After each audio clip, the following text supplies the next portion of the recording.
السلام علیکم ناظرین، آپ سے ایک چھوٹی سی ریکویسٹ ہے کہ ویڈیو کو ضرور اینڈ تک دیکھیں۔ ہم اتنے محنت سے آپ کے لیے ایسے اسپیشل سٹوریز بناتے ہیں اور چینل کو ضرور سبسکرائب کیجئے۔ میں نے امی کے بازو کے نرم حصے پر زور سے چٹکی کاٹی تو ان کے منہ سے بے اختیار سی کی آواز نکلی اور وہ ہلکا سا چلا کر بولی، بدتمیز کہی کہ اگر تم میری اکلوتی اولاد نہ ہوتے تو میں تمہیں مار ہی دیتی۔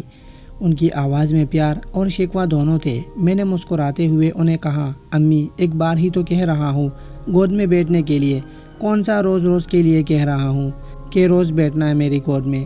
انہوں نے شرماتے ہوئے بناوٹی غصے سے کہا، بہت کمینے ہو تم، شرم کرو، ماں ہوں میں تمہاری۔ میں نے شرارت سے بھرے لہجے میں کہا، اسی لیے تو کہہ رہا ہوں آپ کو کہ آپ ماں ہیں میری، اپنے بچے کی خواہش کا ذرا احساس نہیں آپ کو۔ وہ اور میں کچن میں کھڑے تھے۔ انہوں نے چمٹا اٹھا کر ہلکا سا حقیقی غصہ دکھاتے ہوئے کہا، چلو دفع ہو جاؤ یہاں سے اور آنے دو اپنے ابو کو، تمہاری ساری شیطانیاں بتاتی ہوں انہیں۔ میں نے انہیں مزید تنگ کرنا مناسب نہیں سمجھا اور کچن سے باہر نکل کر اپنے روم میں آ گیا۔ میرا نام اسد ہے اور میری عمر 17 سال ہے۔ میری امی کی عمر 45 سال ہے۔ میں ان کی اکلوتی اولاد ہوں اور بہت لاڈلا بھی۔ ہمارے بیچ بہت بے تکلفی ہے۔ میں اور امی مذاق مذاق میں ایک دوسرے کے ساتھ لڑتے تھے اور پھر یہ مذاق مذاق کی لڑائی اب کسی اور ہی سمت کو جا رہی تھی۔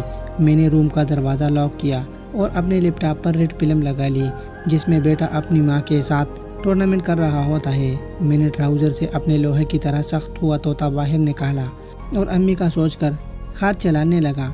ہاتھ مارتے مارتے میرے خیال کچھ اس طرح کے تھے کہ میں اپنی امی کے ساتھ ٹورنامنٹ کر رہا ہوں۔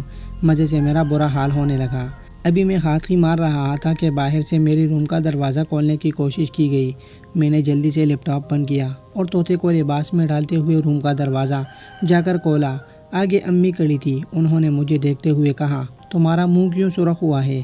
ساتھ ہی جب ان کی نظر نیچے کو گئی تو انہوں نے میرے طوطے کی اٹھان کو جب دیکھا تو کچھ مزید نہ پوچھا اور مجھے کھانا کھانے کا کہتے ہوئے چلی گئی۔ جاتے ہوئے ان کے چہرے پر گھبراہٹ کے اثر تھے۔ میں یہ سوچ کر کہ امی نے مجھے اس حالت میں دیکھ لیا ہے کافی شرمندہ سا ہو گیا۔ میرا طوطا جب پوری طرح پنجرے کے اندر بیٹھ گیا تو میں پھر کھانا کھانے روم سے باہر نکلا۔ ڈرائنگ روم میں اور امی بیٹے کھانا کھا رہے تھے تو امی نے مجھ سے کوئی بات نہیں کی۔ میں خود بھی تھوڑا شرمندہ تھا تو میں نے بھی بات کرنے سے گریزی کیا۔ کھانا کھا کر میں چپ چاپ اپنے کمرے میں آ گیا۔ میں اپنے بیڈ پر لیٹا آہستہ آہستہ سوچوں کے سمندر میں ڈوبنے لگا تو میرے ذہن میں وہ لمحہ عکس بن کے ابھرا جب امی نے پنجرے کے باہر سے میرے طوطے کو کھڑے ہوئے سخت حالت میں دیکھا تھا۔ اس سوچ نے مزے سے میرا برا حال کر دیا۔ اب تو مزہ اس لیے آیا کہ امی تھوڑا میرے سامنے تھی۔ اب تو میں تھا اور میری گندی سوچوں والی تنہائی تھی۔ میں نے سوچا امی کیا سوچ رہی ہوں گی ابھی میرے بارے میں کہ اسد نے کیا اپنا طوطا سخت کیا ہوا تھا، آخر کیا سوچ کر اس نے اپنا ہتھوڑا سخت کیا ہوا تھا۔ ایسی گندی گندی سوچیں سوچ کر میرے اوزار کی سختی میں مزید اضافہ ہونے لگا۔ یہ امی کے بارے میں میری گندی سوچیں کوئی آج کا کام نہیں تھی۔ میں تو ازلی انسسٹ تھا۔ میرے ذہن میں اپنی کہی وہ بات آئی جب میں امی کو کہہ رہا تھا کہ میرے گود میں بیٹھے۔ کتنی گندی بات بول دی تھی میں نے انہیں۔ میں نے اپنا موبائل اٹھایا اور تیز سانسوں کو سنبھالتے ہوئے امی کو میسج کیا، سوری امی۔ تھوڑے سے انتظار کے بعد مجھے ان کا رپلائی آیا، کس بات کے لیے سوری؟ میں نے رپلائی کیا، وہ جو میرے نیچے سے حالت تھی اس کے لیے۔ ان کا تھوڑی دیر بعد غصے والا رپلائی آیا، بکو مت۔ میں کچھ ایسا مزے میں تھا کہ مجھ پر صرف مزہ حاوی تھا اور میں سوچنے سمجھنے کی صلاحیت کام ہی نہیں کر رہی تھی۔ میں نے پھر ٹیکسٹ کیا، آئے نا میرے روم میں؟ انہوں نے رپلائی کیا، کیوں جی؟ میں نے کہا میری گود میں بیٹھنے کے لیے۔ انہوں نے غصے والا ایموجی بھیجا۔ اتنے میں مجھ سے اور سہا نہ گیا اور میں ہلاس ہو گیا۔ ابھی میں اپنی کولڈ ڈرنک ٹیشو سے صاف کر ہی رہا تھا کہ امی کا میسج آیا۔ اس بار ان کا انداز سمجھانے والا تھا۔ اسد، پہلے ہم مذاق میں لڑتے تھے، پھر آہستہ آہستہ یہ مذاق اتنا زیادہ ہونے لگا کہ آج بات یہاں تک آ گئی ہے کہ تم مجھ سے بری بری باتیں کرنے لگے ہو۔ یہ سب ٹھیک نہیں۔ میں نے کچھ سوچتے ہوئے رپلائی کیا، پر ہم دوست ہیں نا؟ ان کا جواب آیا، ہر چیز کی ایک حد ہوتی ہے، ایسے دوستی کی بھی ایک حد ہوتی ہے، نیکسٹ ٹائم مجھے شکایت کا موقع نہ ملے۔ تھوڑی دیر بعد ان کا دوبارہ سے میسج آیا، شام کو تمہارے چاچو آ رہے ہیں ابو سے ملنے، تو روم میں مت گھسے رہنا، اس سے مل لینا۔ شام کو جب چاچو آئے تو ہم سب ان کے پاس بیٹھے باتیں کر رہے تھے کہ کسی بات پر چاچو اور ابو میں سخت کلامی ہو گئی۔ بات ابھی چاچو اور ابو کے درمیان ہو رہی تھی کہ امی بیچ میں بول پڑی اور انہوں نے بھی چاچو کو کڑی کڑی سنا دی۔ چاچو امی کے بیچ میں بولنے پر خاموش ہو گئے اور ہمارے گھر سے چلے گئے۔ ابو تب کچھ نہیں بولے، پر جب رات کو میں اپنے روم میں تھا اور سلیپنگ لباس پہن کر سونے کی تیاری کر رہا تھا تو مجھے امی کے روم سے امی کی چیخوں کی آوازیں سنائی دی۔ میں بھاگا بھاگا ان کے روم کے دروازے تک پہنچا اور زور سے دروازہ اوپن کیا تو اندر کا منظر ہی عجیب تھا۔ ابو آئرن راڈ سے امی کو مار رہے تھے اور کہہ رہے تھے کہ وہ معاملہ میرے اور میرے بھائی کے درمیان تھا، تم کیوں بیچ میں بولی؟ امی چیخ رہی تھی اور ساتھ میں رو رہی تھی۔ میں بڑی مشکل سے امی کو ابو سے بچا کر اپنے روم میں لایا۔ اپنے روم کا دروازہ بند کرتے ہوئے میں نے امی کو اپنے بیڈ پر بٹھایا اور خود ان کے ساتھ بیٹھتے ہوئے انہیں سینے سے لگا لیا۔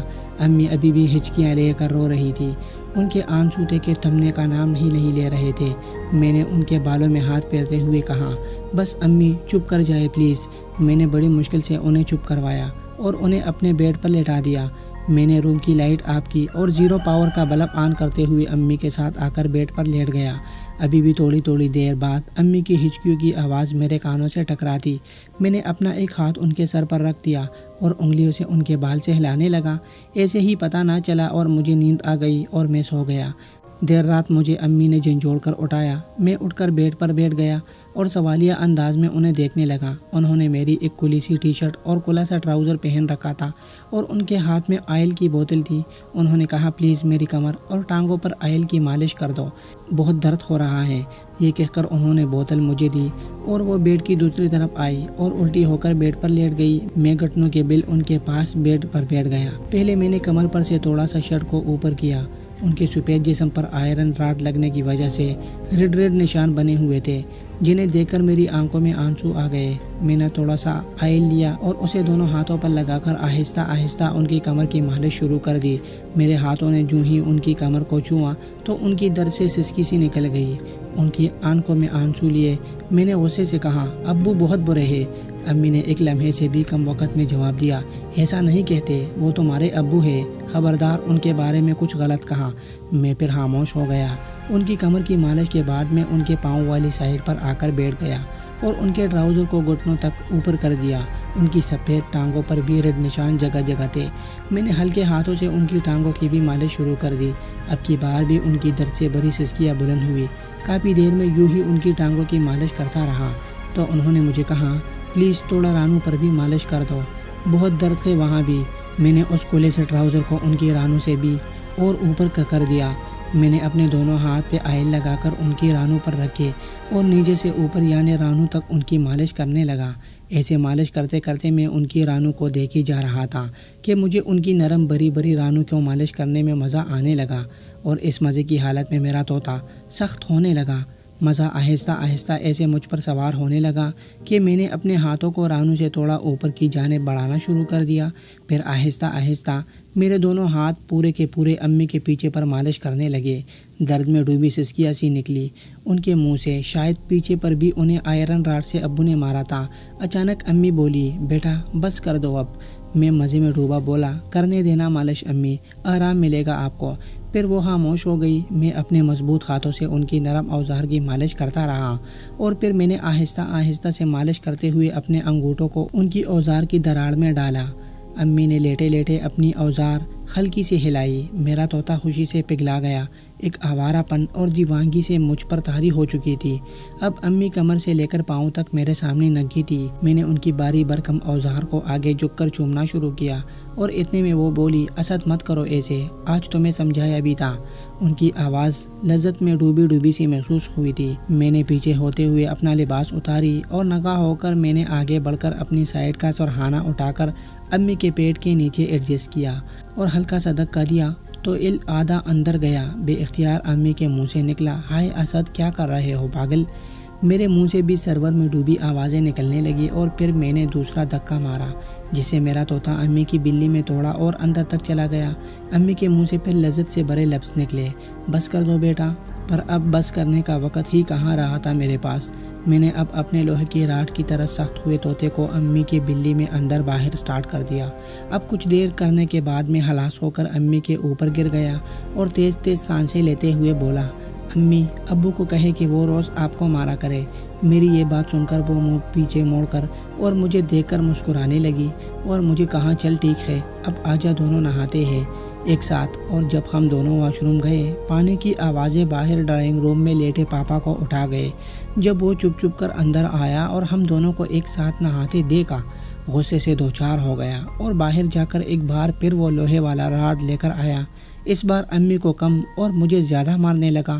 میں وہ مار برداشت نہ کر سکا اور بے ہوش ہو گیا۔ جب 3 دن بعد ہسپتال میں ہوش آنے پر پتہ چلا کہ پاپا نے امی کو طلاق دے کر گھر سے نکالا اور مجھے ٹھیک ہوتے ہی دبئی بھیجنے کا پروگرام بنایا تھا۔ اس حادثے کا اب بہت وقت ہو گیا ہے لیکن میری امی سے دوبارہ نہ ملاقات ہوئی اور نہ ہی بات ہوئی اور پاپا نے ملک آنے سے سخت منع کر دیا ہے۔ دوستو اگر آپ کو ایسی کہانیاں پسند ہیں تو ہمارے چینل کو ضرور سبسکرائب کیجیے۔